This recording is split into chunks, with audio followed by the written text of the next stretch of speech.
Boa noite, turma. Boa noite, boa tarde, bom dia, né? Não sei a hora que vocês vão assistir. Mas hoje iniciamos aí, né, mais uma unidade curricular, que é instalações elétricas industriais, tá? Eu até mandei uma mensagem aqui na plataforma, imagino que por conta desse recesso, né, da troca de módulo, vocês não tenham visto, mas não tem problema, né? Vocês não vão ficar prejudicados com o web aula. Por quê? Hoje eu vou gravar essa parte introdutória, explicando ali um pouco do cronograma, né? Algumas alterações que podem ocorrer no cronograma, explicando aqui o que eu já disponibilizei para vocês da parte industrial. E amanhã, né, eu vou soltar esse vídeo junto com uma notificação da monitora, né, para avisar vocês que já teoricamente já começamos aí a nossa unidade curricular e começamos o nosso módulo, né, de industrial, tá? Então a gente vai ver instalações elétricas industriais, projetos elétricos industriais e acionamento de dispositivos automatizados, tá? Então é uma unidade curricular mais focada, né, nessa parte industrial, beleza? Deixa eu só fechar isso aqui. Então, basicamente é isso, tá? Então não mudou nada, a plataforma ela se mantém da mesma forma. Nossas web aulas, elas se mantêm, né, às terças-feiras das 20 às 21. Essa semana, como ficou muito em cima, né, esse aviso que eu mandei, por isso que imagino que ninguém tenha participado, tá? Mas não vão ter prejuízo com relação à nota, nem avisos, tá? Então, beleza, permanecemos, né, do mesmo dia e horário. A duração dessa unidade curricular. Então, ela teve início agora dia 30/11, né, semana passada, e vamos, né, até o momento, até o dia 18/3. Só que pode ter um ajuste nessa data, tá? Ainda estamos ali conversando com a coordenação presencial para a gente fazer um ajuste. Por quê? Porque aqui, ó, tá que a gente termina no dia 18 e vocês ainda terão aula até o dia 22, né, do 3 na unidade. Então, assim, isso normalmente não acontece. A gente tem que fazer esse ajuste, porque aqui no nosso cronograma ele foi disponibilizado assim, mas eu já estou deixando bem claro, né, que pode ocorrer um prolongamento de alguns dias nessa unidade curricular, tá? Se houver, a gente aumenta os prazos de entrega, tá? Essa unidade curricular ela é bem interessante, a gente vai fazer várias simulações, né, de partida, vamos entender os fechamentos de motores, alguns componentes que são utilizados ali nos sistemas industriais, né? Vou passar um simulador para vocês, vocês podem fazer também algumas simulações de partida, né? A gente vai ver aí partida direta, direta com reversão, estrela triângulo, com frenagem por corrente contínua, partida com inversor de frequência, software starter, CLP, então a gente vai ver bastante conteúdo. Então, por isso que essa unidade curricular ela é bem longa, tá? Teremos aí um recesso, né? No meio desse ano. Também vou notificar, vou pedir a monitora para entrar em contato com vocês para definir realmente os dias certinhos do recesso, tá? Então, assim, posteriormente ou na semana que vem, no máximo, a gente já vai ter definido, né, a data desse recesso. Então, basicamente é isso aqui, tá? O cronograma é esse disponível aqui. Temos aqui o cronograma, que é o mesmo cronograma que é disponibilizado para vocês. Essa unidade curricular, ela conta com duas atividades, tá? Duas atividades bem simples, só identificação de componente, né? Simbologia, que é o que vocês precisam saber num primeiro momento, tá? Então, duas atividades bem tranquilas. Conteúdo do curso. Inevitável que vocês leiam, né? Os dois conteúdos, né? Tanto parte 1 quanto parte 2. Isso aqui é indispensável, tá? Então, se você quer se tornar um profissional bom, leia o conteúdo do curso, que é um slide, né, bem mais simplificado. Agora, se você quer se tornar um profissional excelente, apostila, não tem como fugir, tá? Então, aqui é para você se tornar um profissional bom.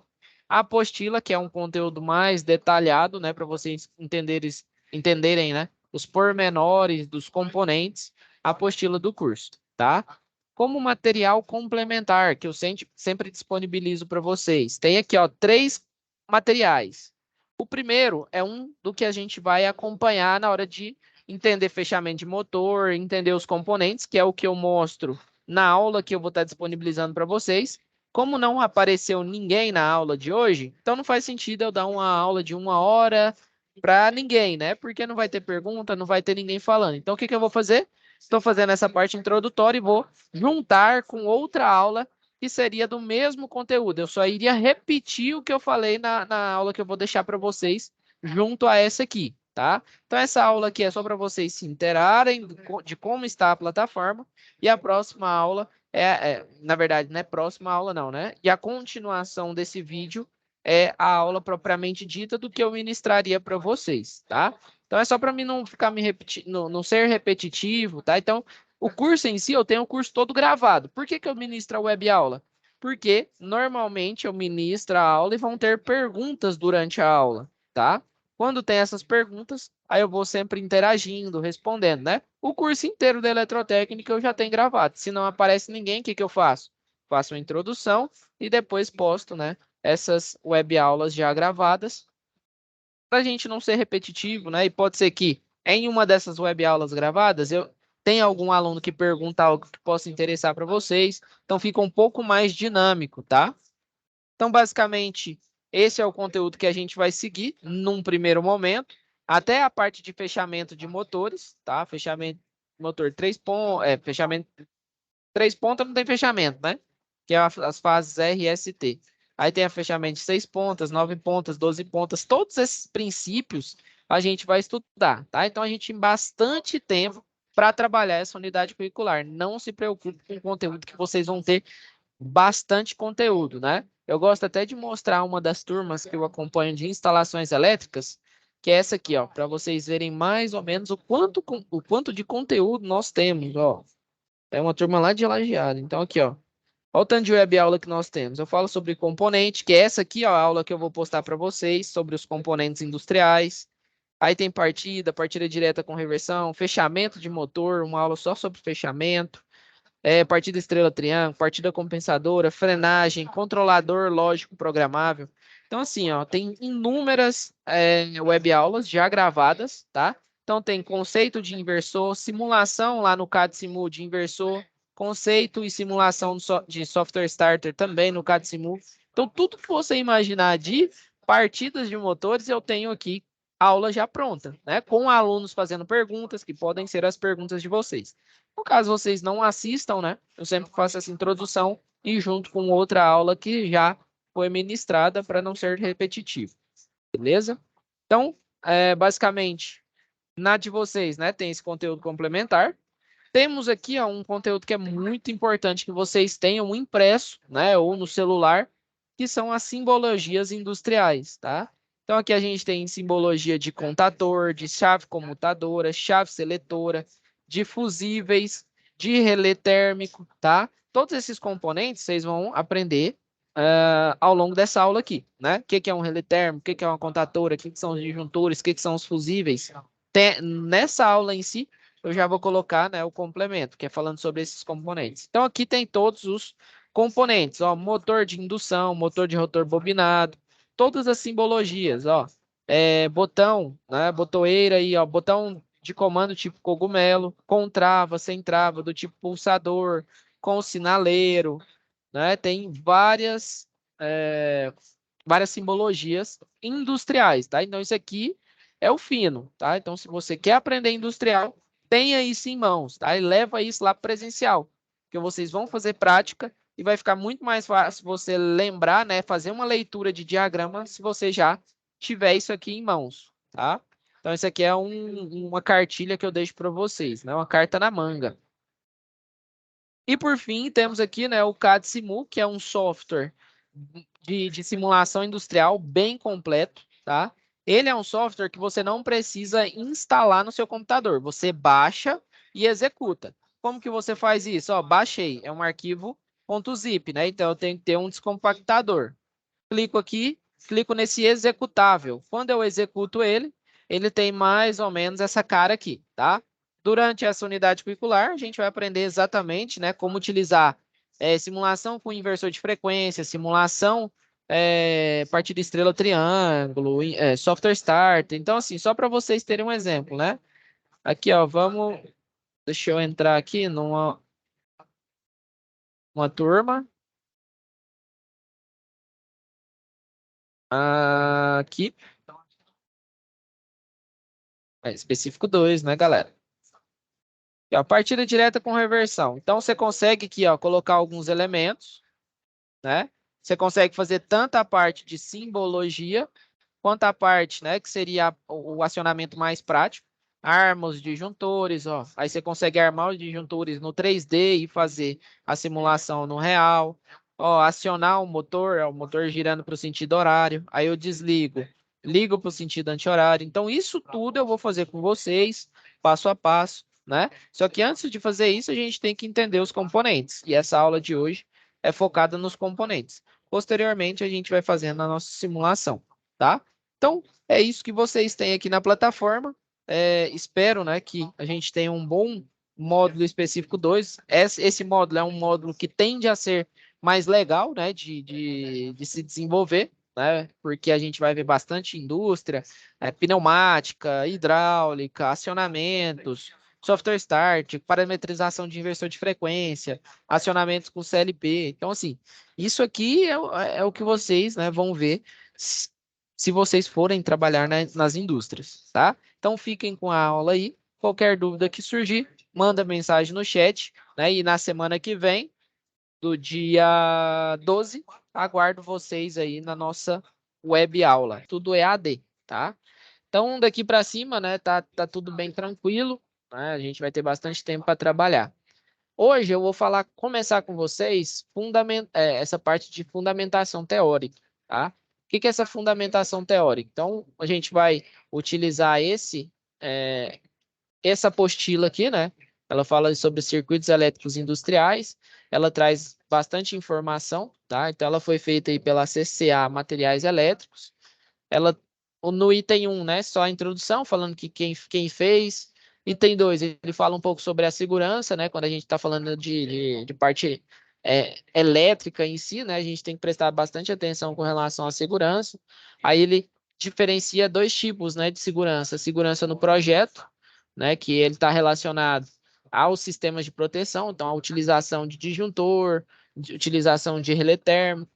Para que serve um disjuntor, né? A parte magnética ali do disjuntor, para que serve um relé térmico, componentes que detectam falta de energia e segurança com relação à operação, né? Então, ter ali mais botões de emergência, botão de desliga, fazer o checklist para ver se todos os botões estão funcionando bem. Então, uma está relacionada ao projeto, né? A máquina em si, e outra está relacionada à proteção de quem opera, tá? Então, por isso que um fala, né? Segurança na operação, que é a segurança de quem está operando. Aí a gente já leva em consideração produção de partes móveis, e essa parte, né, de sistema de segurança, né, que você consegue fazer a parada da máquina. E a do projeto é mais com relação à estrutura, né? A questão estrutural, fazer toda essa parte de projeto de segurança na estrutura. No item 3, né, no capítulo 3, que ele fala sobre terminologia, né? É muito importante a gente entender algumas terminologias. Então, quando eu falar para vocês sobre acionamento manual, eu estou falando sobre botão de comando, alavanca, chave fim de curso, que é algo que você consegue, né, manualmente, de forma mais física, fazer o acionamento, tá? Temos acionamentos automáticos, né? Os acionamentos automáticos, eles estão ligados um pouco mais à automação, né? Utilizando sensores, né? Às vezes você consegue fazer outros tipos de acionamento. Temos aqui o acionamento por corrente alternada. Quando a gente fala de acionamentos por corrente alternada, a gente faz uma associação com as partidas elétricas, né? Ou partida indireta. O que significa isso? É quando a gente alimenta tanto a parte de comando como a parte de. A gente tem dois termos também que é importante eu avisar aqui, né? Temos o diagrama de comando e o diagrama de força. Quando a gente fala de acionamento por corrente alternada, é que o mesmo potencial que alimenta o motor vai alimentar meu comando, tá? Então, é um sistema de comando, ele é um pouco mais perigoso, tá? Por quê? Você vai ter uma tensão alternada alimentando o comando, tá? Então, você tem que sempre ficar atento a essa parte de acionamento alternado. Temos aí também o acionamento por corrente contínua, né, que é um dos mais seguros.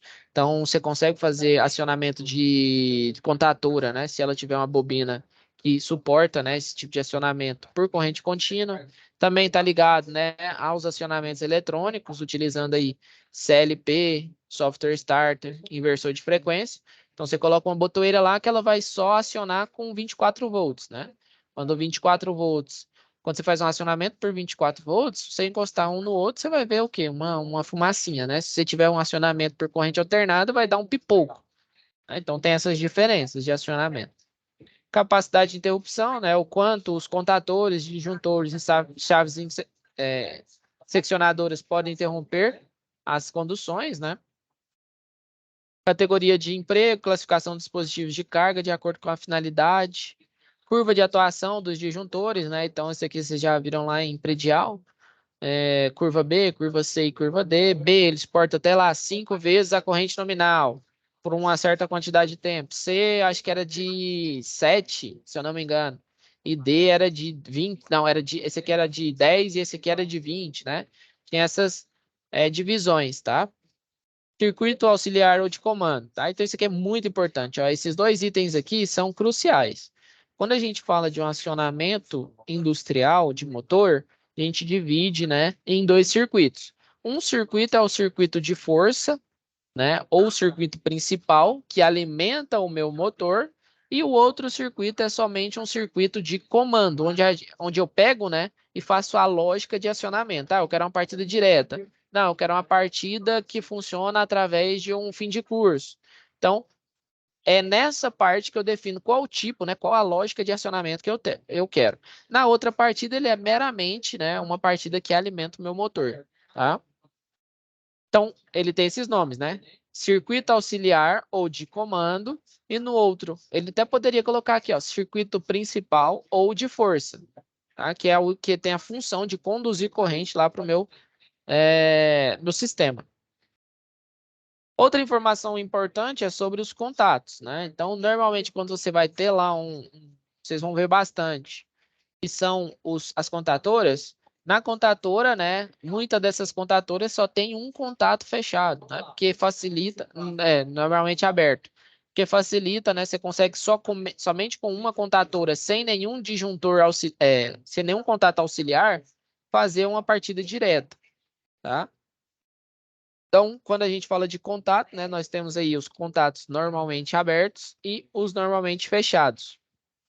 Normalmente fechado, um contato que na posição de repouso, né? Então, quando você não está alimentando o seu equipamento, ele fica fechado. Se você alimenta ele, ele vai comutar, né? E o fato de comutar, o que era fechado abre e o que era aberto fecha, né? Caso ocorra esse acionamento. Temos os contatos auxiliares, né? O contato é inserido em um circuito auxiliar e operado mecanicamente pelo contator. Temos esse termo aqui, ó, que é um termo muito importante quando a gente está falando de partidas, tá? Que é o contato de retenção ou selo, tá? Então, tem muita gente que fala contato de selo e tem muita gente que fala contato de retenção. É o mesmo significado. Então, é um comando auxiliar do contator que tem a finalidade de manter a alimentação na bobina do contator. Este contato é ligado em paralelo com o botão de ligação. Contato principal. O contato no circuito principal de um dispositivo de manobra. Que é justamente, né, o contato de alimentação ou contato de corrente. Tá?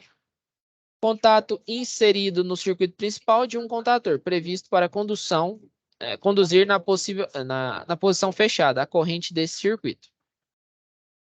Então, esse termo a gente vai ouvir falar demais, né? Contato auxiliar. Tá? O contato auxiliar do relé térmico é um contato, né, que ajuda ali no controle, né, do sistema, na lógica de acionamento do sistema.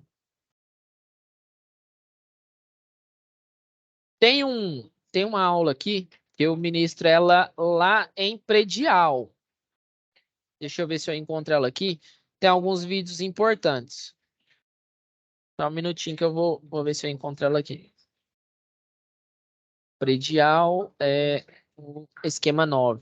Aí é onde ele explica o que é um contato auxiliar, tá? Só que antes de explicar o que é um contato auxiliar, é importante a gente entender alguns termos. Aqui, ó, ele fala. Quando eu chegar lá em contator, eu vou reproduzir aquele vídeo ali. Tá? Então, ele vai explicar tanto o que é um contato auxiliar, quanto o que é uma contatora.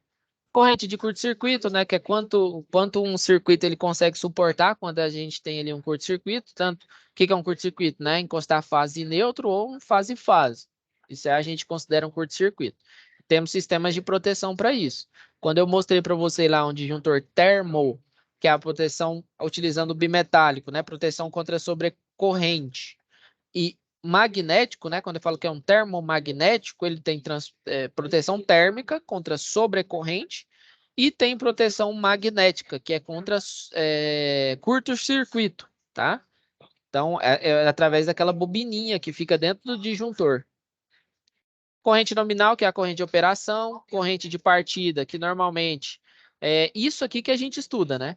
O que a gente quer fazer? Além de ligar um motor, a gente quer evitar a corrente de partida. Então, partida estrela triângulo, partida compensadora, utilizando software starter, inversor de frequência é justo para evitar a corrente de partida.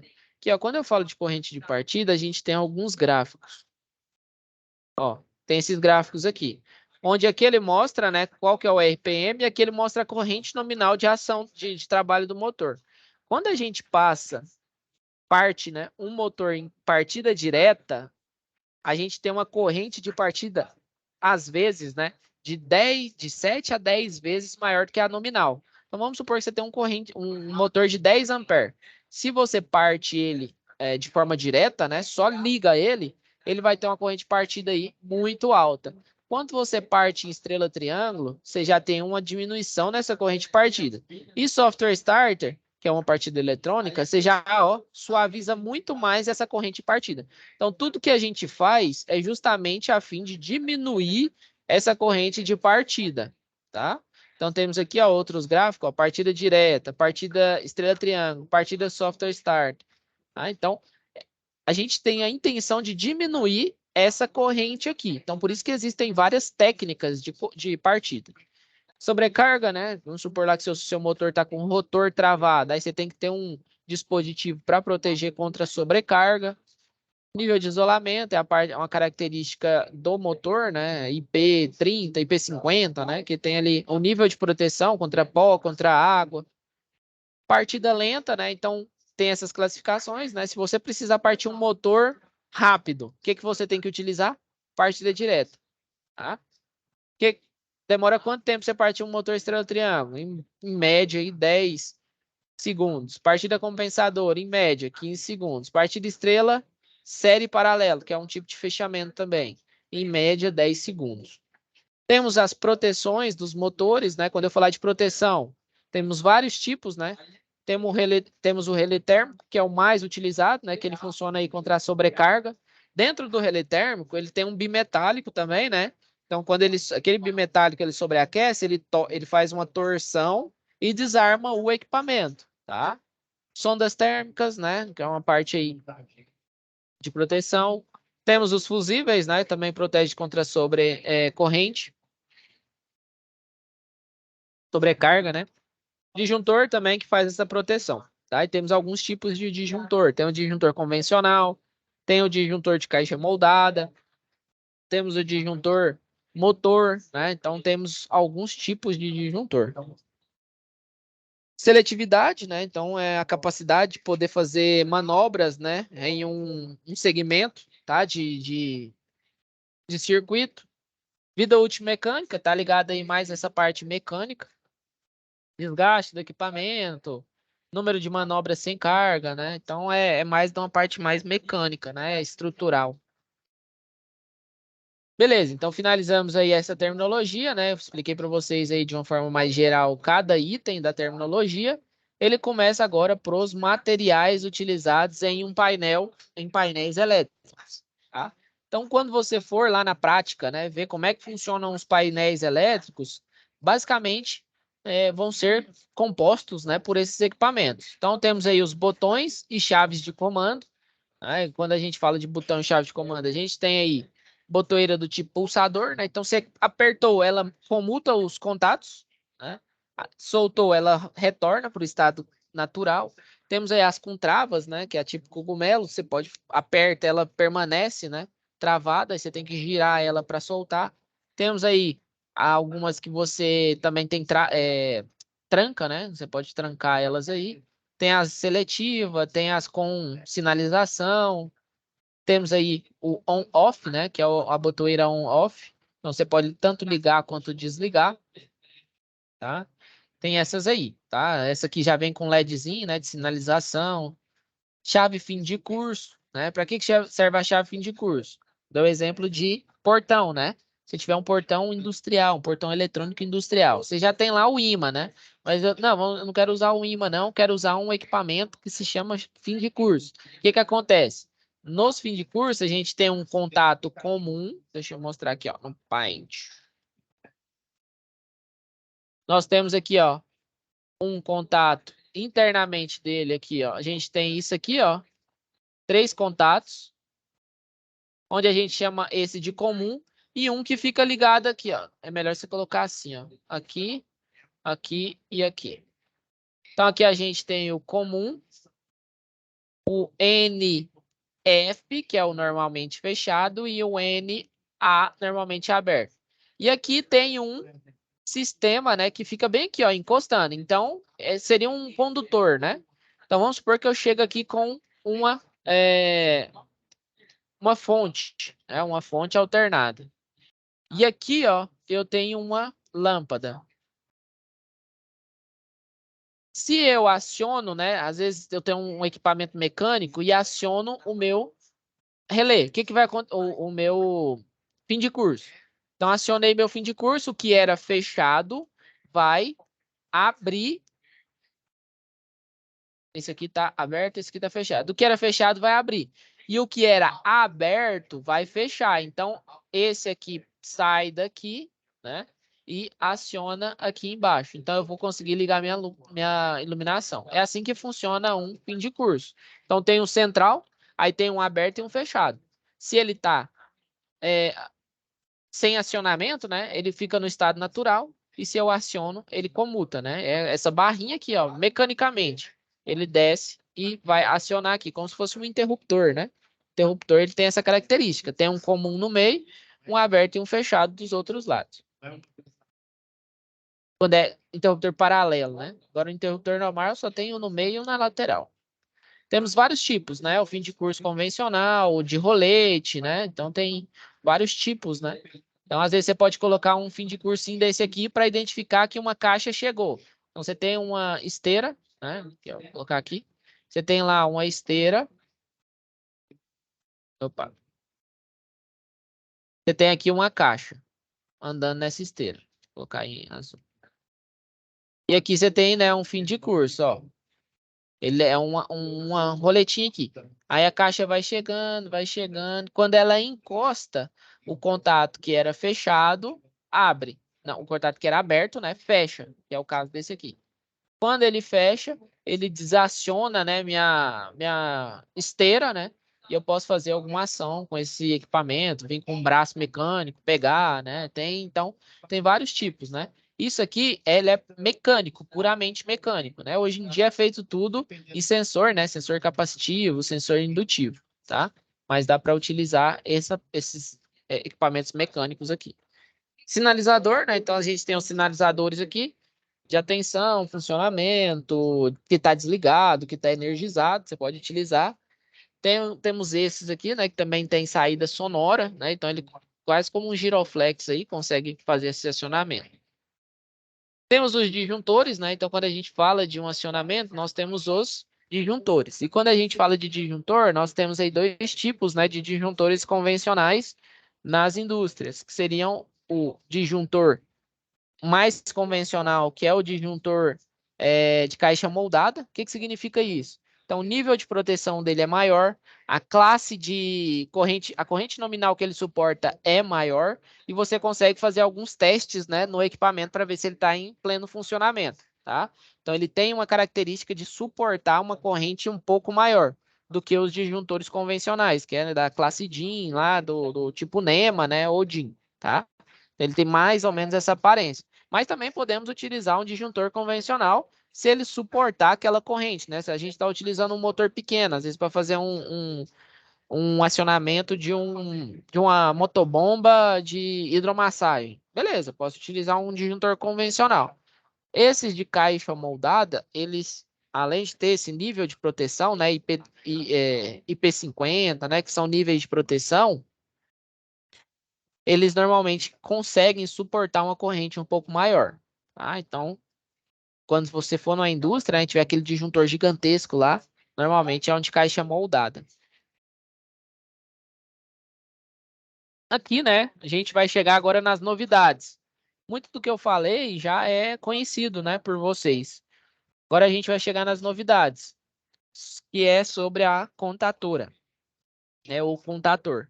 É uma chave com acionamento eletromagnético que liga e desliga um circuito, usado de preferência em comandos elétricos automáticos à distância. É constituído de uma bobina que, quando alimenta, cria um campo magnético no núcleo fixo, que por sua vez atrai o núcleo móvel que fecha o circuito, cessando a alimentação da bobina. Desaparece o campo magnético, provocando o retorno. Então, ele tem mais ou menos essa aparência construtiva, onde a gente tem aqui um núcleo que a gente chama de núcleo fixo, onde fica a bobina da contatora. A gente vai falar bastante sobre a bobina da contatora. Muitas das vezes a gente chama isso aqui de A1, né? A1 e A2, que é onde a gente alimenta essa bobina. Quando a gente alimenta essa bobina aqui vira quase que um ímã. Quando ela vira um ímã, né? Um ímã, ela atrai de forma eletromagnética esse outro núcleo, que a gente chama de núcleo móvel. Então, ele atrai e atraca aqui embaixo, tá? Tem um vídeo que vai explicar um pouco melhor como é que funciona isso. Então, quando eu alimentei aqui A1 e A2, atraquei. Esses contatos que eram normalmente abertos, eles vão fechar, tá? E quando eles fecham, né, eu consigo passar energia daqui para cá. Se eu desenergizo a bobina da contatora, o que vai acontecer? De forma mecânica, né, através dessa mola, ela vai subir novamente, porque eu perco o efeito de ímã, né, desse núcleo fixo aqui, tá? É assim que funciona. Vou colocar um vídeo para ficar um pouquinho mais claro sobre como que funciona. Deixa eu habilitar aqui. Eu acho que eu não transmiti com Acho que eu não transmiti com áudio. Vou parar a transmissão e vou transmitir novamente. Você está conseguindo ver a tela aí, ô Leandro? Positivo, estou conseguindo ver. Tá escutando o vídeo? Ó, vou começar aqui. O componente aqui que está na minha mão é um contator. Beleza, finalizando o vídeo aqui, só para vocês entenderem mais ou menos como é que funciona aí eu retorno, tá?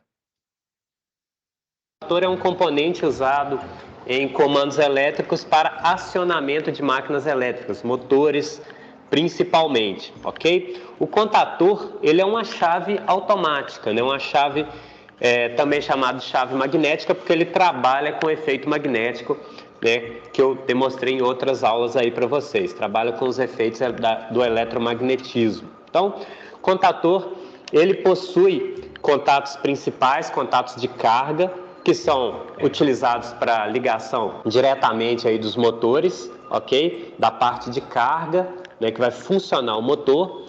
E aí, os contatores possuem contatos auxiliares. Esses contatos auxiliares, pessoal, eles são usados para fazer a automação, por assim dizer, da ligação desses motores. Então, eles vão fazer efeitos aí automáticos para ligação, para comutação, temporização, vários efeitos que são necessários aí nos motores elétricos, ok?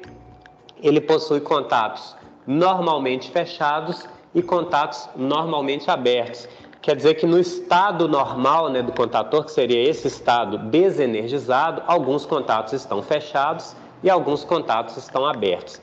E quando o contator ele é energizado, ele fecha os contatos abertos e abre os contatos fechados. E os contatos de cargas, eles são normalmente abertos também. Então, eles se fecham, fazendo assim a ligação do motor, ok? Internamente, né, o contator, ele possui uma bobina de cobre, ok? Que eu vou estar mostrando aqui para vocês. Então, eu tenho essa bobina aqui, que eu já estou ligando num cabo, que eu vou energizar isso para vocês. Então, eu tenho uma bobina de cobre. Tenho um ferrite aqui com várias chapas metálicas na parte de baixo. E na parte de cima, pessoal, eu também tenho um ferrite com várias chapas metálicas acoplado num sistema de contatos. Então, esses aqui são os contatos que são normalmente abertos e normalmente fechados. Esses três aqui são os contatos de carga, esses dois contatos normalmente abertos e esses dois contatos normalmente fechados. Eu tenho uma mola aqui que proporciona que na posição desligada, né, que quando esse contator está desenergizado, ele fique sem contato, sem acoplagem, né, da parte metálica. Então ele tem esse efeito de abaixar e levantar aqui, ok? E quando energizado, ele acopla magneticamente e fica firme nessa posição, comutando os contatos. O que está aberto fecha e o que está fechado abre. Então internamente um contator ele tem esse formato aqui, essa mola proporciona aí esse efeito aí de ele, na posição de repouso, ele ficar levantado aqui, ok? Eu vou energizar essa bobina para a gente ver esse efeito acontecendo, ok? Então, esse contator, ele é 220, então essa bobina vai ser ligada em 220, coloquei aqui nos contatos da bobina, ok? E aí eu tenho esse efeito magnético. Vou estar segurando ele aqui, para ele não sair do conjunto aqui, senão ele dá um efeito. Então, quando eu energizo essa bobina, ela acopla. Então, vocês podem ver que ela ficou firme aí, ó. Posso puxar aqui, que não sai. O efeito magnético acoplou as partes metálicas aqui da parte de baixo desse contator, ok? Vocês podem ver na hora que eu desenergizar que a mola vai fazer essa parte de cima levantar, vai até dar um pulo aí, ó.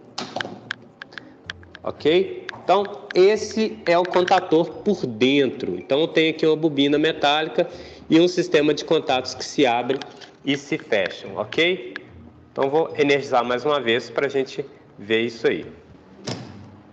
Então, tenho aí a bobina energizada, os contatos se comutam aí. O que é fechado abre e o que é aberto fecha. Isso proporciona vários efeitos aí para os comandos elétricos.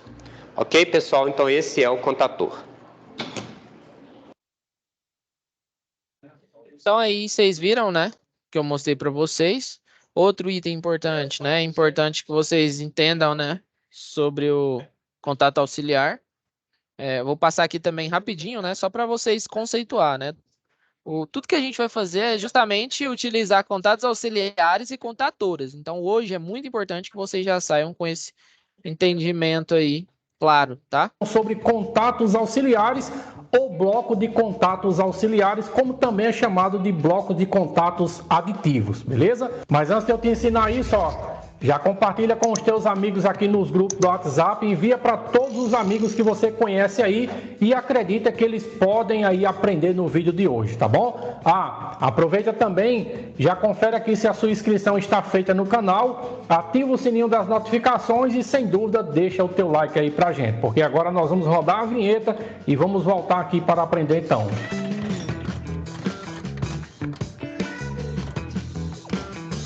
Bom, galera, de volta agora aqui após a nossa belíssima vinheta, vamos então mostrar para vocês aqui o que são os contatores e seus blocos auxiliares. O contator, como vocês sabem, já é muito conhecido aí no nosso meio que trabalhamos com comandos elétricos. Mas os blocos auxiliares, vou convidar a chegar mais perto aí para você entender como são inseridos cada bloco desse aqui nos seus devidos contatores. Vem comigo. Bom, sabemos que cada contator possui o seu bloco específico, né? Até porque o bloco de contato auxiliar ou bloco aditivo, ele é um acessório do próprio contator. Então, cada contator vai ter o seu próprio bloco, não sendo possível você inserir blocos de outros contatores, principalmente modelos, em qualquer tipo de contator. Então, observando nesse contator aqui, nós temos 3 contatos de potência, né? Deixa eu mostrar aqui. E temos o último aqui, que é o contato auxiliar. O primeiro contato auxiliar, que é o 1314, que muitas das vezes é considerado ou é usado para ser, então, o contato de selo ou contato de retenção. Nós já ensinamos isso aqui no canal. Quando se precisa de mais contatos auxiliares, a lógica de comando que você está fazendo envolve mais contatos auxiliares, então é hora de você fazer uma adição de um bloco auxiliar ou bloco aditivo de contatos. Esses blocos são adquiridos de acordo com a necessidade. Por exemplo, esse aqui nós temos 2 contatos abertos nas extremidades e 2 contatos fechados aqui no meio do bloco, beleza? Então, se for uma situação em que eu precise de 2 abertos e 2 fechados, então esse aqui é o bloco que me atende, tá bom? A configuração do bloco vai depender da necessidade. Então, facilmente ele é encaixado, ó. Aqui ele tem uma travazinha que você pode estar puxando aqui, ó. Você levanta a trava e facilmente, ó, ele desliza no próprio contator, tá bom? Então, observe que ele é um acessório. Esse aqui também, observe que em hipótese alguma a gente vai conseguir inserir esse bloco no contator anterior. Já esse aqui é um bloco dessa linha de contator e desse fabricante. A gente já faz a inserção dele no próprio, da mesma forma também, tem um gatilhozinho aqui onde você coloca e faz a adição do bloco de forma bem tranquila aqui. Esse outro, né, eu trouxe aqui um exemplo para vocês, ele é um bloco que é colocado lateralmente, ó.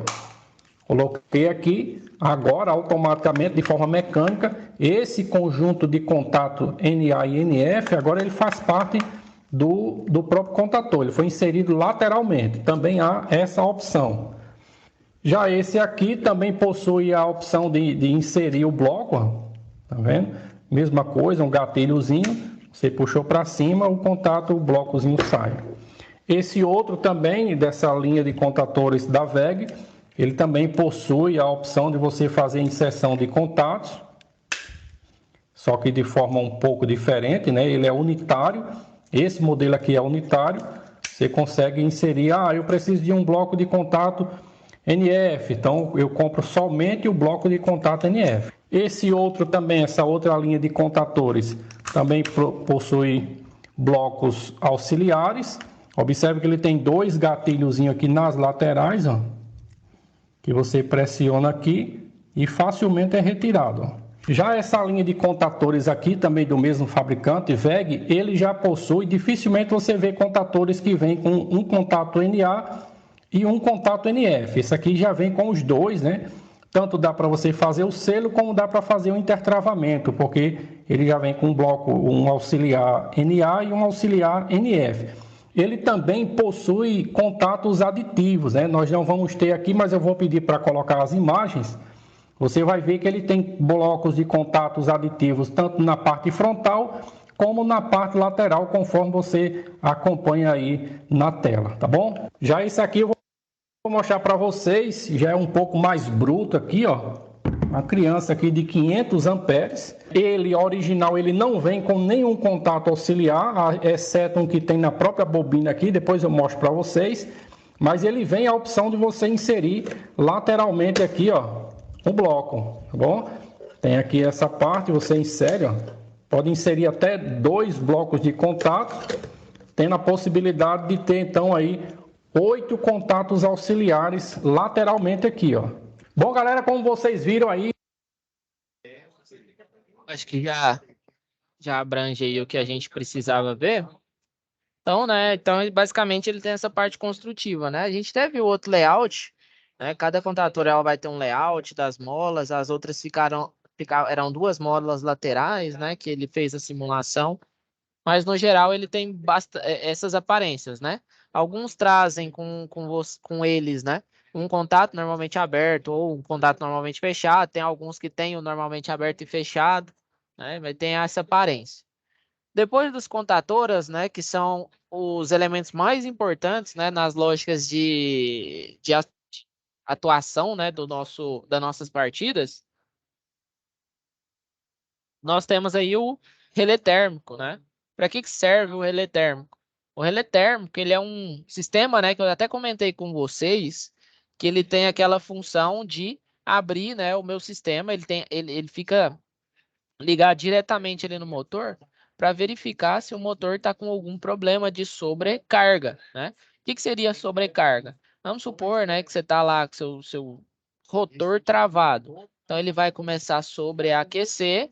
Dentro do relé térmico, ele tem lá o sistema de bimetálico também, tá? Então, tem um bimetálico dentro do relé térmico, que ele vai sobreaquecendo, vai fazendo aquela curvatura até desarmar. Só que tem um porém, tá? O relé térmico em si, ele tem duas partes, que é a parte tanto de comando, que é essa parte daqui da frente, que normalmente a gente chama 95, 96, o normalmente fechado, 97, 98, normalmente aberto. São os contatos auxiliares, né, do relé térmico, tá? A gente vai falar bastante sobre esses contatos auxiliares. Uma informação importante dele é como ele tem a parte do comando e da força, a parte de força, que é onde a gente faz a ligação das correntes, né, onde o motor é alimentado, ele não vai comutar, ele não vai abrir.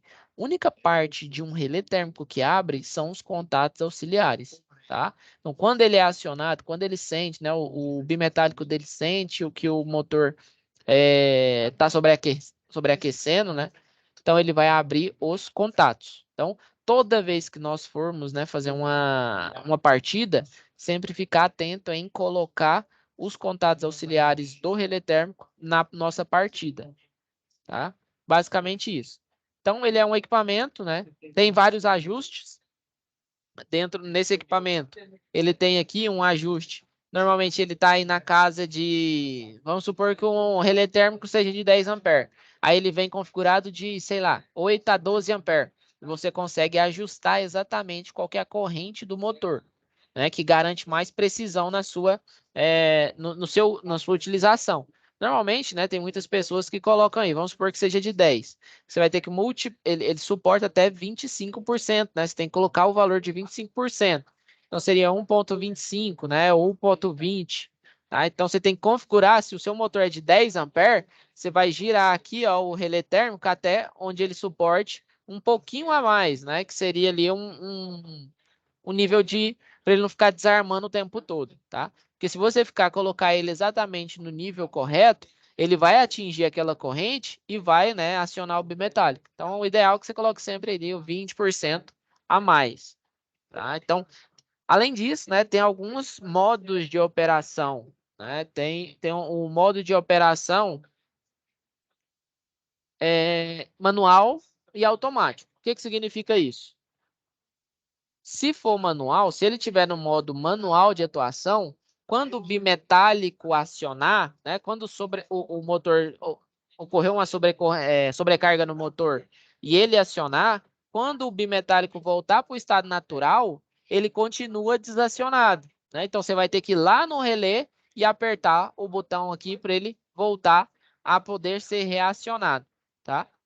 Se você deixa no automático, o que vai acontecer? Se o seu motor tiver uma sobrecarga, quando o bimetálico voltar, ele volta normalmente à operação. Aí eu não preciso ir lá no relé térmico e apertar. Eu posso só religar o motor e beleza, ele já vai voltar a funcionar normalmente, tá? Aqui embaixo a gente tem, né, o disjuntor motor. Qual que é a diferença, professor? Disjuntor motor pro disjuntor convencional. Disjuntor motor, ele é como se fosse um disjuntor, né? Que ele protege o circuito contra problemas térmicos e curto-circuito, né? Sobrecarga e curto-circuito.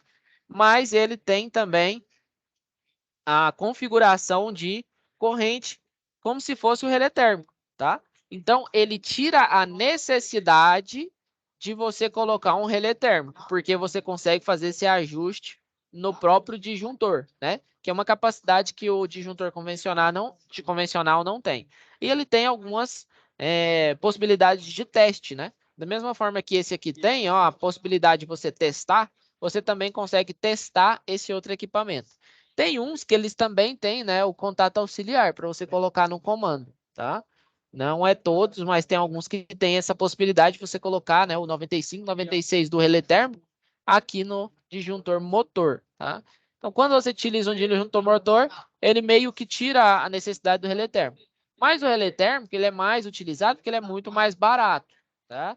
Então, se você colocar uma contatora e embaixo da contatora um relé, fica muito mais barato que você colocar um disjuntor motor. Então, normalmente, né, convencionalmente, vocês vão ver esse aqui, né? Muitas das vezes, quando você estiver falando de industrial, você vai ver lá um disjuntor de caixa moldada, que ele tem uma estrutura maior, o contato, o relé térmico e depois o motor, tá? Basicamente isso. Porque se você for comprar um disjuntor motor por uma corrente muito alta, é muito caro. Tá? Então, não faz tanto sentido.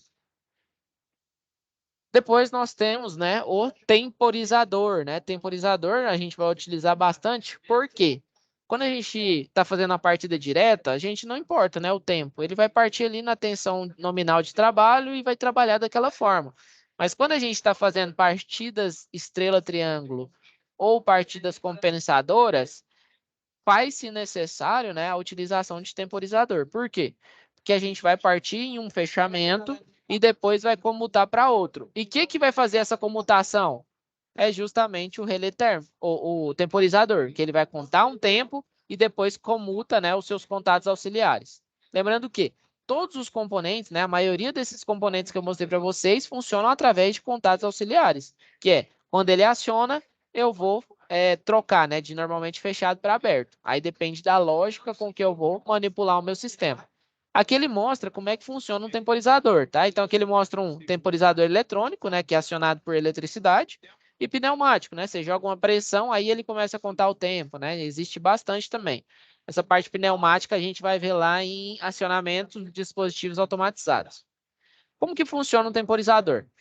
Nós temos dois tempos importantes, que é o tempo de energização do temporizador, que é quando a gente aplica tensão no temporizador, e quando ele vai comutar, tá? Então, quando a gente fala de energização do temporizador, é quando a gente aplica tensão no temporizador, tá? Quando eu aplico tensão no temporizador, aí que ele vai começar a contar o tempo para comutar os seus contatos auxiliares. Então, vamos supor que eu energizei meu temporizador. Aí ele vai começar a contar. Eu defini que seria 5 segundos. Aí ele começa 1, 2, 3, 4, 5. Finalizou o 5º segundo que eu defini nas configurações dele, né? Nesse reloginho aqui. Ele vai comutar. Aí o contato que era fechado abre e o contato que era aberto fecha. Então é importante a gente lembrar dessa situação também, tá? Temos outro tipo, né, que é o temporizador para estrela triângulo. Isso aqui garante que quando o meu temporizador funcionar, primeiro eu abro o circuito e depois que eu entro com outro. O que isso aqui garante, né? Onde que ele é utilizado? Ele garante que eu não vou ter um curto-circuito no meu sistema. Então, primeiro eu saio de um sistema, né? Eu abro um sistema ou de um contator para depois comutar para outro contator. Então, eu evito ter ali curto-circuito no sistema, tá? A única diferença é que ele tem um delayzinho, né, de 100 microsegundos, dá 0,1 segundo, né? Então, ele tem esse delayzinho de acionamento. É a única diferença. Mas sempre lembrando aqui, temporizador é assim, energizo. Quando eu energizo, aí que ele começa a contar o tempo que eu defini. Finalizou o tempo que eu defini, aí ele vai comutar os contatos auxiliares. O que era aberto, fecha, o que era fechado, abre. Tá? Basicamente isso. Hoje a gente já finalizou, né, com essa parte mais introdutória. Na próxima a gente dá uma relembrada sobre simbologia, né, dos equipamentos e já vai ali para a primeira partida, utilizando o nosso simulador. Beleza?